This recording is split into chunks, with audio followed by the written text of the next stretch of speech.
ఒక్క నమస్కారాలు.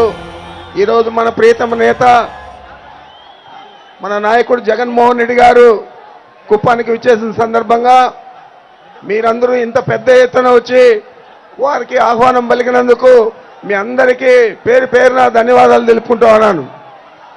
ఈరోజు పరిస్థితి చూస్తే కుప్పంలో ఏ విధంగా ఉందో జగన్మోహన్ రెడ్డి గారి గాలి మన ఫ్యాన్ తిరిగితే ప్రతి ఇంట్లో కూడా ఈసారి చంద్రబాబు నాయుడు చంద్రగిరికి వెళ్ళిపోతాడు, ఇక్కడ చంద్రమౌళి గారు శాసనసభ్యుడు అవుతాడు, తప్పకుండా పనిచేయండి అని మిమ్మల్ని అందరినీ కూడా కోరుకుంటా ఉన్నాను.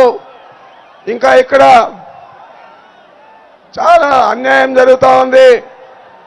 వైఎస్ఆర్ కాంగ్రెస్ పార్టీ కార్యకర్తల మీద అనేక తప్పుడు కేసులన్నీ కూడా పెట్టడం జరిగింది.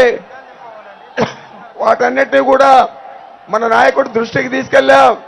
తప్పకుండా అధికారం వచ్చిన తర్వాత మన నాయకుడు ముఖ్యమంత్రి అయిన తర్వాత వాటినన్నిటినీ కూడా మనం పరిశీలించి వాటినన్నిటినీ కూడా విత్డ్రా చేస్తామని చెప్పి కూడా మీకు మనవి చేస్తా ఉన్నాను. కార్యకర్తలందరూ కూడా ధైర్యంగా పనిచేయండి. 6 రోజులు మన నేత ముఖ్యమంత్రి అవుతాడు. తప్పనిసరిగా మనకు 140 నుంచి 150 స్థానాలు వస్తాయి. 25 పార్లమెంట్ స్థానాలకు 23 పార్లమెంట్ స్థానాలు వస్తాయి. తప్పనిసరిగా అందరూ కూడా మద్దతు ఇవ్వాలని మిమ్మల్ని అందరినీ కూడా కోరుకుంటూ ఇప్పుడు మన నాయకుడుకు జగన్మోహన్ రెడ్డి గారికి స్వాగతం పలుకుతా ఉన్నాం.